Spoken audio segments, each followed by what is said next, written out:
15వ తేదీన నేను ఏపీ స్టేట్ ఫైబర్ నెట్ దానికి చైర్మన్గా ఛార్జ్ తీసుకోవడం జరిగింది. దాదాపు నెల రోజులు దాటింది. ఆ రోజు ఛార్జ్ తీసుకున్నప్పుడు నేను చాలా బ్రీఫ్గా చెప్పడం జరిగింది. ఎందుకంటే ఆ రోజుకు ఛార్జ్ తీసుకున్న రోజుకు నా చేతిలో ఎటువంటి సమాచారం లేదు. ఒక 15-20 రోజుల తర్వాత మొత్తం సమాచారం సేకరించిన తర్వాత మీడియా ముందుకు వచ్చి ఈ సంస్థ గురించి ఏంటని చెప్తానని చెప్పాను. బట్ కొంత టైం ఎక్కువ తీసుకోవడం జరిగింది. కొంత డేటా తీసుకోవడంలో డిలే అవడం వల్ల అదొకటి.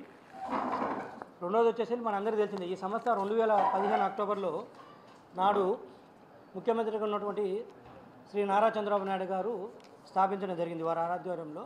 సో ఆ రోజు ముఖ్యంగా దీని ఉద్దేశం ఏంటంటే, ఈ సంస్థ యొక్క ముఖ్య ఉద్దేశము ఇంటర్నెట్ సేవలు కావచ్చు, కేబుల్ కనెక్షన్ కావచ్చు, ముఖ్యంగా మధ్యతరగతి పేదవారికి తక్కువ ధరలో, అది కూడా గ్రామీణ ప్రాంతాల్లో, ఎక్కడైతే గ్రామీణ ప్రాంతాలు కావచ్చు, మారుమూల గ్రామాల్లో ఉన్నవారికి కూడా తక్కువ ధరలో అందించాలి. రెండోది ఇంటర్నెట్ సేవలు అందించాలనేది ఆ రోజు ముఖ్య ఉద్దేశం. ఎందుకంటే మనందరికీ తెలిసిన పట్టణాల్లోనూ నగరాల్లోనూ ఆ రోజు కొంత ఇంటర్నెట్ ఉండేది, కానీ గ్రామాల్లో, మారుమూల గ్రామాల్లో ఇంటర్నెట్ ఉండేది కాదు.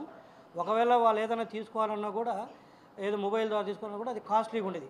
ఆ నేపథ్యంలో ఆ రోజు శ్రీ నారా చంద్రబాబు నాయుడు గారు ఆలోచించి పేదవారికి కూడా ఇంటర్నెట్ సేవలు అందుబాటులోకి రావాలి, తక్కువ ధరలోకి రావాలనే ఉద్దేశంతో తీసుకురావడం జరిగింది.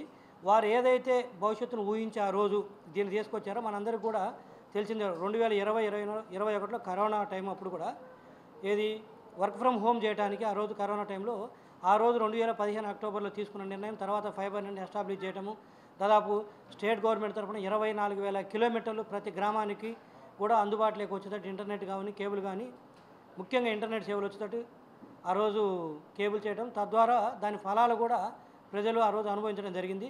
ముఖ్యంగా బెంగళూరులో కావచ్చు, హైదరాబాద్లో కావచ్చు, చెన్నైలో కావచ్చు, జాబులు చేసే వాళ్ళందరూ కూడా కరోనా టైంలో ఊర్లకు వస్తే ఎలా అది ఉపయోగపడింది ఇంటర్నెట్ సేవలు వర్క్ ఫ్రమ్ హోమ్ చేయడానికి ఆ రోజు తెలిసింది. సో మా పార్టీ అధినేత ఏ నిర్ణయం తీసుకున్నా కూడా భవిష్యత్ తరాలకు ఉపయోగపడేది ఆలోచించి తీసుకుంటాడు. ఇది ఒక ఆస్పెక్ట్.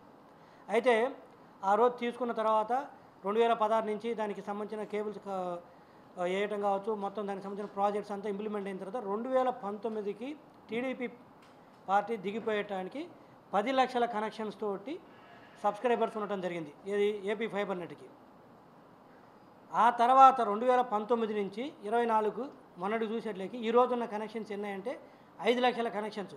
అంటే ఒక 3 సంవత్సరాల్లో, అంటే 2016 కూడాలో వర్క్ స్టార్ట్ అయింది, చెప్పాలంటే 2 సంవత్సరాలు, గట్టి చెప్పాలంటే 2 సంవత్సరాలు కూడా లేదు. 2 సంవత్సరాల మాకు 10 లక్షల కనెక్షన్స్ వస్తే, వీళ్ళు 5 సంవత్సరాల్లో ఆల్రెడీ ఎగ్జిస్టింగ్ ఇన్ఫ్రాస్ట్రక్చర్ ఉంది, ఎవ్రీథింగ్ ఈజ్ రెడీ, మొత్తం రెడీ చేసి పెడితే 5 సంవత్సరాల కనెక్షన్స్ ఎన్ని పెరగాలి? 30-40 లక్షలుగా పెరగాల్సింది పోయి 10 లక్షల కనెక్షన్స్ కాస్త కూడా 5 లక్షలు పడిపోయింది. ఇదొకటి. రెండోది ముఖ్యమైన విషయం ఏంటంటే, ఒక రకంగా చెప్పాలంటే ఈరోజు ఈ సంస్థ in the verge of insolvency, అంటే దివాలా అంచులో ఉంది ఈరోజు ఈ సంస్థ పరిస్థితి. అంటే ఇది వెరీ అన్ఫార్చునేట్. ఈ సంస్థ చైర్మన్గా నేను ఆ మాట చెప్పడానికి కూడా బాధ ఉంది, కానీ తప్పదు. ఎందుకంటే ఈరోజున్న పరిస్థితి తెలియాలి కాబట్టి చెప్పాల్సి వస్తుంది. వాస్తవంగా చెప్పాలంటే ఈరోజు ఈ సంస్థ ఏంటంటే దివాలా అంచులో ఉంది. 2019కి బ్రహ్మాండంగా ప్రోగ్రెసివ్లోకి రావాల్సినటువంటి సంస్థ, ఆ రోజున్న ఇన్ఫ్రాస్ట్రక్చర్కి ఎస్టాబ్లిష్ చేసిన సిస్టమ్స్ కావచ్చు, మిగతా అన్నీ చూస్తే పెరగాల్సిన సంస్థ ఈరోజు దివాలా అంచులోకి వచ్చింది. ఇది ఒక అంశం. రెండోది వచ్చేసరికి అత్యంత బాధాకరమైనది ఏంటంటే, ఒక గవర్నమెంట్ కార్పొరేషన్ ఎంతో చక్కగా నడవాల్సింది, స్టాండర్డ్ ఆపరేటింగ్ ప్రొసీజర్స్ కానీ ప్రాపర్ సిస్టమ్స్ కానీ ఆ రోజు ఎస్టాబ్లిష్ చేసి పెడితే, ఈరోజు చూసినట్లయితే ఈ రోజుకి చెప్తున్నాను నేను, ఈరోజు చూస్తే ఒక్క proper SOP standard operating procedures లేదు, ఒక్క సిస్టమ్ సరిగా లేదు. కిరాణా కొట్టు వాళ్ళన్నా కూడా బ్రహ్మాండంగా నడుపుతారు, కనీసం ఒక సాయంత్రానికి ఒక లెక్క ఉంటుంది, ఇదిగో ఇంత వచ్చింది, ఇంత పోయింది, ఇంత బ్యాంకులో డిపాజిట్ చేసామని ఒక లెక్క ఉంటుంది. కిరాణా కొట్టు కంటే కూడా దారుణంగా నడిపారు ఈ సంవత్సరం, లాస్ట్ 5 సంవత్సరాలు అత్యంత దారుణంగా నడిపారు. నాకు తెలిసినందుకు భారతదేశంలో ఏ ప్రభుత్వ రంగ సంస్థని ఇంత దారుణంగా నడిపినట్టు మనకు లేదు. అత్యంత దారుణంగా మరి ఆనాడున్న ఎండీ గారు, ఆ చైర్మన్ గారు మరి ఏం చేశారో నాకు అర్థం కాదు. విచ్చలవిడిగా అవినీతి అయితే జరిగింది. అది దాని గురించి టూ అర్లీ ఇప్పుడే నేను మాట్లాడలేను, ఎందుకంటే విజిలెన్స్ ఎన్క్వైరీ జరుగుతుంది. సో వాళ్ళు విజిలెన్స్ రిపోర్ట్ ఇచ్చిన తర్వాత కంప్లీట్గా మళ్ళీ ఒక ప్రెస్ మీట్ పెడతాను, మొత్తం డీటెయిల్డ్గా ఎక్స్ప్లెయిన్ చేస్తాను. బట్ ఈరోజున్న పరిస్థితి చూస్తే మాత్రం అది విచ్చలవిడిగా వాళ్ళు ఇష్టం వచ్చినట్లు రన్ చేయడం జరిగింది. మీకు నేను చెప్పిన దానికి విత్ నెంబర్స్ తోటి కొన్ని చెప్తాను, తద్వారా మీకు అర్థమవుతుంది ఇది దివాలా అంచులో ఉందా లేదా, 2019కి ఉన్న పర్ఫార్మెన్స్ ఏంటి, ఈరోజు ఏంటనేది మీకు నెంబర్స్తో చెప్తే అర్థమవుతుంది. ఉదాహరణకి 2019లో ఇదే సంస్థ నడపడానికి ఆ రోజు మా దగ్గర ఉన్న ఎంప్లాయీస్ ఎంతమంది తెలుసా? 108 మంది ఎంప్లాయీస్ తోటి ఈ ఎంటైర్ సంస్థ నడపడం జరిగింది. కేవలం 108 మంది ఎంప్లాయీస్ తోటి 10 లక్షల కనెక్షన్స్ వచ్చినవి. 24,000 కిలోమీటర్లు కేబుల్ వేయడం జరిగింది. ఆప్టిక్ కేబుల్, ఫైబర్ కేబుల్ వేయడం జరిగింది. మిగతా ఇన్ఫ్రాస్ట్రక్చర్ మొత్తం కూడా ఎస్టాబ్లిష్ చేయడం జరిగింది కేవలం 108 మందితోటి.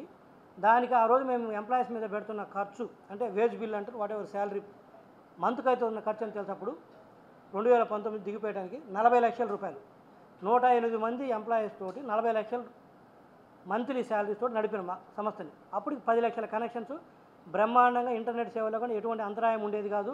ఏదైనా 1-2 సమస్యలు వచ్చినా కూడా నిమిషాల్లో సాల్వ్ అయ్యేది. కానీ ఈరోజు పరిస్థితి ఏంటంటే మరి కనెక్షన్స్ 5 లక్షల నుంచి 10 లక్షల నుంచి 5 లక్షలు పడిపోయినాయి కదా.